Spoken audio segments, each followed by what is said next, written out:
Bismillahirrahmanirrahim. Di sini saya akan menjelaskan tentang tafsir surat Al-Kafirun. Sebelumnya, saya akan membacakan uh, suratnya ya. A'udzubillahi minasyaitonirrajim. Bismillahirrahmanirrahim.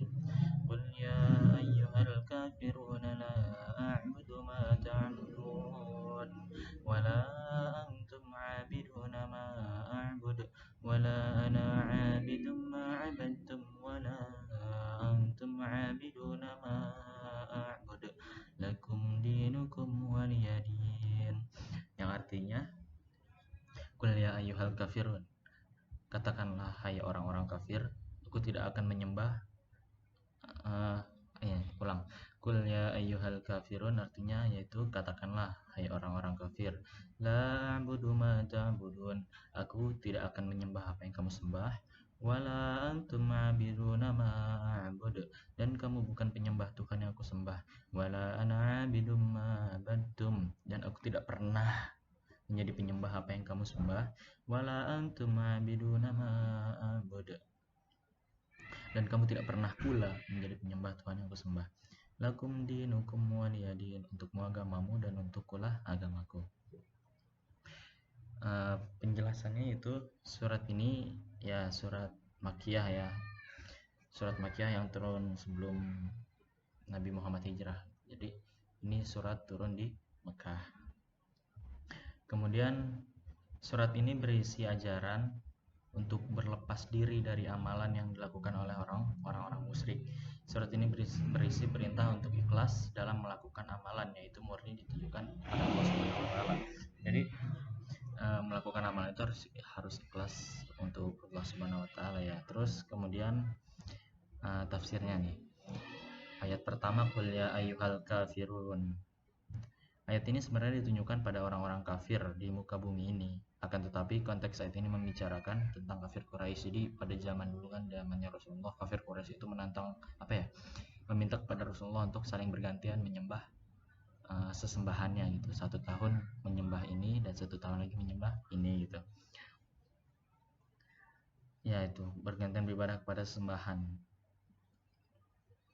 Kemudian ayat selanjutnya, la a'budu ma ta'budun, aku tidak akan menyembah apa yang kamu sembah, yaitu berhala dan tandingan-tandingan selain Allah.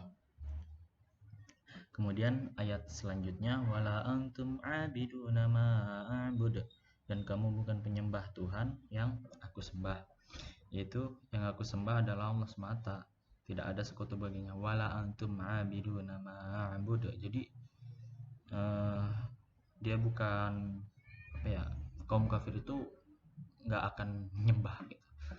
Kaum kafir itu nggak akan menyembah Allah itu ya emang namanya kafir kan, tertutup dari rahmat Allah, jadi ya nggak akan pernah menyembah gitu. Allah Ta'ala firman, kemudian ayat selanjutnya itu wala ana abidum ma abadtum, maksudnya adalah artinya dan aku tidak pernah menjadi penyembah apa yang kamu sembah, maksudnya adalah aku tidak akan beribadah dengan mengikuti ibadah yang kaum kafir lakukan. Jadi Rasul ini hanya ingin beribadah kepada Allah sesuai dengan yang diridhoi oleh Allah, dengan cara yang diridhoi oleh Allah, bukan cara yang sesuka-suka kaum kafir Quraisy lakukan gitu. Itu kan kalau yang kafir Quraisy lakukan itu sebuah kesesatan menyembah berhala ya. Namun Rasulullah itu tidak mau dan hanya ingin menyembah Allah dengan cara yang diridhoi oleh Allah gitu. Wala antum abiduna ma a'bud, dan kamu tidak pernah pula menjadi penyembah Tuhan yang aku sembah. Maksudnya adalah kaum kafir itu tidak akan mengikuti perintah dan syariat Allah dalam melakukan ibadah. Bahkan yang kaum kafir lakukan adalah membuat ibadah sendiri yang sesuai selera hati mereka gitu. Terus ayat ini secara jelas menunjukkan berlepas diri dari orang-orang musyrik dari seluruh bentuk sesembahan yang mereka lakukan. Kemudian lakum dinukum waliyadin, untukmu agamamu dan untukkulah agamaku. Maksud ayat ini sebenarnya kalau kata Imam Bukhari itu lakum dinukum al-kafir waliyadin al-islamu walam yakul dini li'annal ayati bin nun. Jadi lakum dinukum maksudnya bagi kalian kekafiran yang kalian lakukan. Waliyadin maksudnya bagi kami agama kami. Dalam ayat ini tidak disebut dengan dini karena kalimat tersebut sudah terdapat huruf nun yang kemudian ya dihapus dan sebagaimana pada kalimat yahdini atau yashfini. Ulama lain mengatakan bahwa ayat la a'budu ma ta'budun maksudnya adalah aku tidak akan menyembah apa yang kalian sembah untuk saat ini. Aku juga tidak akan memenuhi ajaran kalian di sisa umurku. Jadi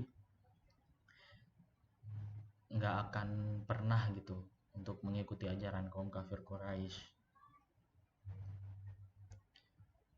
Terus kemudian asbabun nuzulnya ya, asbabun nuzul dari ayat ini. Sebentar, asbabun nuzulnya itu ya, asbabun nuzulnya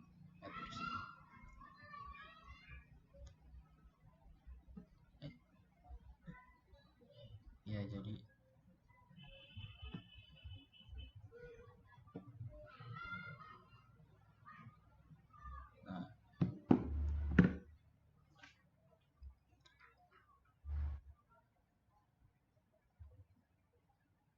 nah asbabun nuzulnya itu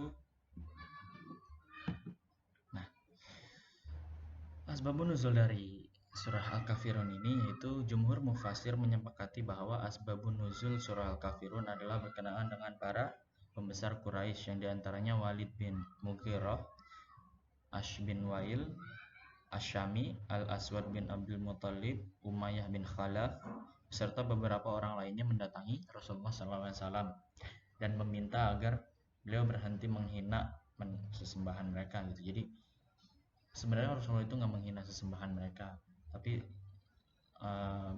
beliau itu mengajak kepada kebenaran gitu, bukan menghina, namun kafir Quraisy menganggapnya itu adalah sebuah hinaan.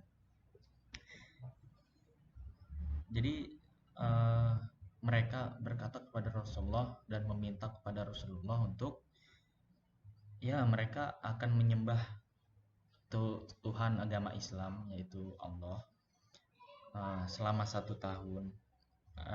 Kemudian terus mereka tidak akan pernah mereka itu sebenarnya ucapan itu ya dusta gitu, cuman untuk menghentikan dakwah Rasulullah. Nah, sebenarnya mereka tidak akan pernah mau mengikuti ajaran Islam barang 1 hari pun gitu. Sedangkan apabila kaum muslimin mengikuti agama mereka, maka kaum muslimin dapat murtad dan melakukan keimanan mereka ya. Jadi karena kaum kafir meminta untuk umat Islam menyembah sesembahan mereka dan mereka menyembah sesembahan umat Islam gitu, menyembah Allah itu selama 1 tahun, tapi itu sebenarnya bohong. Sebenarnya itu hanya sebuah dusta belaka. Mereka tidak akan pernah mau untuk menyembah Allah, dan sedangkan jika umat Islam yang menyembah sesembahan mereka, yaitu sudah dipastikan sebagai murtad dan dosanya itu sangat besar. Nah, setelah beberapa tahun dari kejadian tersebut, turunlah ayat untuk turun perintah gitu untuk melakukan hijrah. Jadi seperti itu penjelasannya. Mungkin segitu saja ya, karena emang surat Al-Kafirun ini sudah jelas dan sudah sering kita dengar. Mohon maaf apabila ada kesalahan. Assalamualaikum warahmatullahi wabarakatuh.